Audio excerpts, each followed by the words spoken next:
Hey everybody, Nick Licameli here. So you think the landmine press is only used for rows and overhead shoulder pressing? Think again. Today, I'm going to show you one of my favorite core exercises, and it's done using a landmine setup. Let's take a look.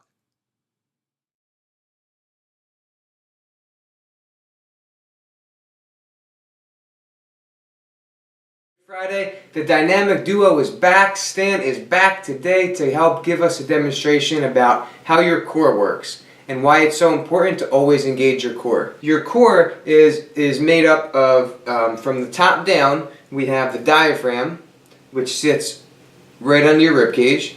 From the bottom, you have your pelvic floor, and then your deep abdominal muscle, that transverse abdominis, runs this way like a corset around your midsection, and then you have the outer abdominals on top, like your obliques and your rectus abdominis. It's important that when you engage your core, you tighten up from all aspects, so there's no leaks in the system. To engage your diaphragm, right, so to secure your core from the top down, whenever you move or whenever you perform any kind of lift, you want to breathe in and kind of lock in that breath. The pelvic floor, you engage that by pulling up on your pelvis like you're trying to hold in gas or urine. Your transverse abdominis, you engage by tightening up your midsection almost as if you're going into a cold pool and the water's kind of drifting up on your navel, or like you're trying to put on a tight belt after Thanksgiving dinner. Okay, that type of contraction, that's what you want. So, top down, diaphragm, bottom up, pelvic floor, and then around the midsection, that transverse abdominis. Now, like I said, we don't want any leaks. If there's any leaks in that system, it's going to make you weaker and it's going to put you at risk for injury. So here's a quick demonstration of how this works. I have a bottle filled with a carbonated drink. Okay? If I give it a little shake,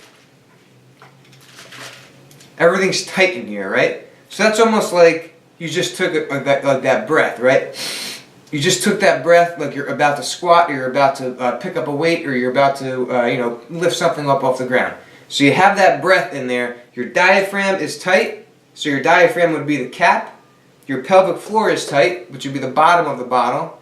And your transverse abdominis is tight. That's going to be the side. If there's a leak in the system, watch what it does. So this is very, very tight, right? I could almost put all of my weight on this bottle and it's not going to budge, right? It's very, very solid. Now, if there's a leak in the system, watch what happens. Right? Now, I could squish it with just 2 fingers. Or I can press it and it would collapse under me. That's why it's so important to make sure you have your entire core engaged. You don't want any leaks. You want to keep that nice and strong. Like I said, that's not only going to make you stronger in every lift, everything from a bicep curl to a squat to a deadlift to a calf raise, any kind of movement, any kind of lift exercise that you do, I guarantee you'll lift more weight if you engage that core. And you also have to do this whenever you move throughout your day. I don't care if you move a finger. You should always engage your core. It's going to keep your spine healthy and it's going to make you stronger.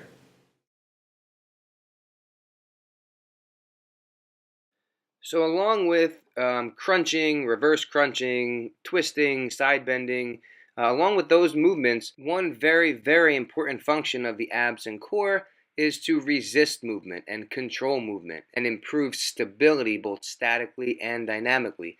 That's what this exercise is going to tap into. We're going to be engaging our cores to resist movement. So as we start, we're not going to just pick up the weight, we're going to almost goblet squat the weight up. We're going to maintain a neutral spine from the head all the way down to the lower back. And we're going to move the bar here side to side. We're going to not make our torsos move much. So we're going to try to keep our torsos nice and stable and just move with the arms. Now the movement starts from the ground up, similar to a squat. So my feet are gripping the floor with an active foot with the 3 points of contact. Big toe, little toe, and heel, same as a squat or anytime you're on your feet doing a lift for that matter. We're going all the way up. The pelvic floor is engaged, the diaphragm is engaged, the abs are engaged. Everything is nice and tight, bracing that core, keeping a neutral spine. To make this exercise easier, bend the elbows. Okay, so harder would be arms straight out because it increases the lever arm. And if you bend the elbows, it will get a little bit easier. So you can use that as a mechanical drop set. Or if it's just too challenging at the moment to keep your arms straight, go ahead and bend them and see if that feels any better. When we finish, we put the weight down the same way as we picked it up. Thank you so much for watching. Be sure to like, comment, subscribe if you want, and we'll see you next time.